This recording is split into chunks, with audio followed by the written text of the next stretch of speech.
Hello, friends. Happy Sunday to all of you. President Biden and his administration are pushing to advance a new bill. This new plan would help avoid a recession this year.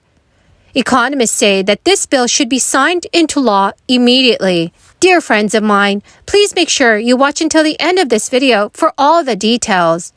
I will be giving away a $75 Walmart gift card 4 days a week. If you would like to enter these giveaways, all you have to do is click and like several of my videos, and then comment below the keyword of each video that you watch.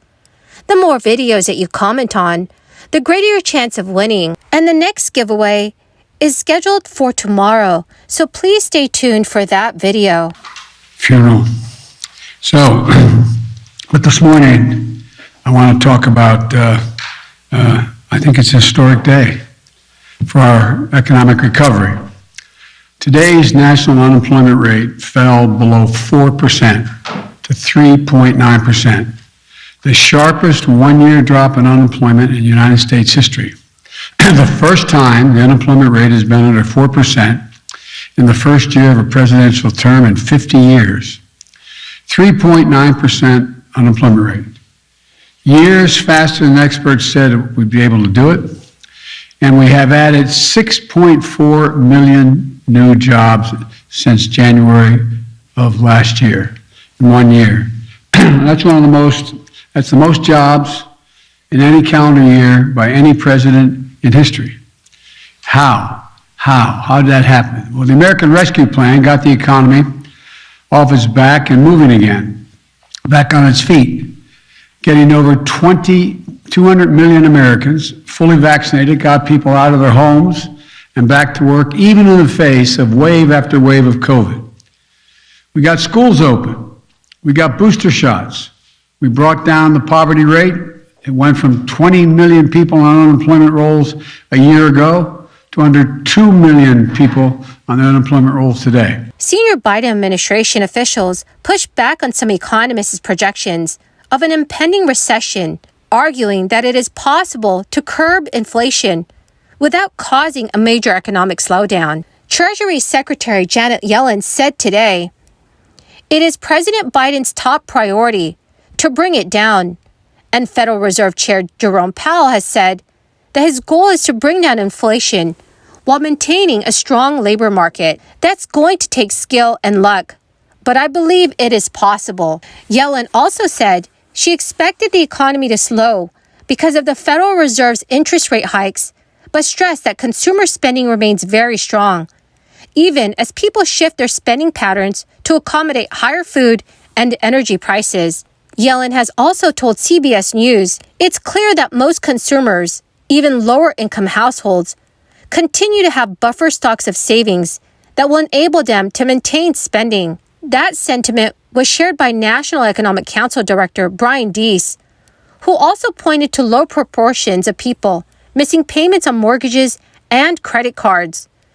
During an interview, Brian Deese said, "Not only is a recession not unavoidable, but I think that a lot of people are underestimating those strengths and the resilience of the American economy." President Biden said one day after the Federal Reserve hiked interest rates by the largest amount in nearly 30 years that a recession was not unavoidable.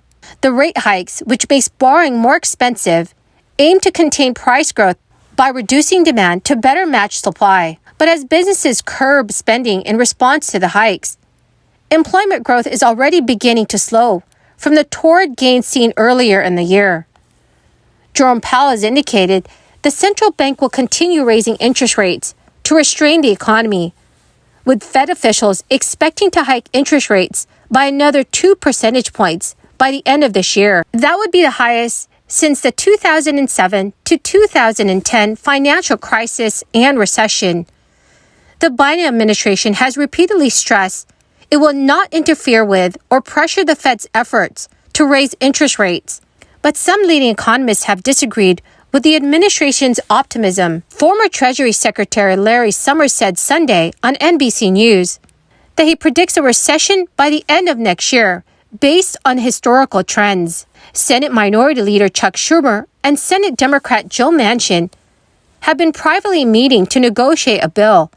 It is to reduce prescription costs, which is a piece proposed as part of President Biden's Build Back Better agenda that Joe Manchin has previously opposed. Brian Deese has stated Senator Schumer is working with his caucus to try to get a final package in place, and we're hopeful that we'll see progress on that in the coming weeks. Brian Deese also added that the Biden administration is working to pass legislation to accelerate domestic production of semiconductor chips, to boost supply, and pushing for a corporate minimum tax to reduce the federal deficit. Friends, the key word for this video is North Pole. If you would like to enter tomorrow's Walmart gift card giveaway, please click and like several of my videos, and then comment below this keyword, which is North Pole, and additional keywords of any video of mine that you watch. And do make sure that you are subscribed to my channel. As inflation stands at a 4-decade high, families across the United States continue to feel the burden, leading some governors and other lawmakers to push for new stimulus check payments or rebates in a bid to ease the financial toll on Americans. At the onset of the crisis, Congress came together in March of 2020 to provide the majority of Americans with one-time stimulus checks of up to $1,200 through the bipartisan CARES Act. Then in December 2020, Congress again approved bipartisan legislation that doled out additional checks up to $600 to most U.S. citizens. After President Biden took office, Democrats pushed through the American Rescue Plan without any Republican support. That bill included an additional $1,400 direct payments. The stimulus checks proved enormously popular, with millions of Americans turning to online petitions to demand further direct payments. Many state leaders have launched their own initiatives as American families feel the crunch of inflation hitting their pocketbooks. Pennsylvania Governor Tom Wolf, a Democrat, this week called for $2,000 stimulus checks to be sent out to many state residents. State Senator Devlin Robinson, a Bridgeville Republican, told CBS News that many of his GOP colleagues would like to spend the money on things like infrastructure instead of stimulus checks. So friends, please let me know if our federal government should provide Americans with another stimulus check. Please leave your thoughts in the comments section below. Well, my awesome and fantastic friends, that is the end of my daily stimulus update video. Thank you so much for joining me here daily and watching my videos. Please remember that the next giveaway is scheduled for tomorrow. Please listen for the keywords and also stay tuned for that video. Thank you so much, friends, and have a wonderful and blessed Sunday.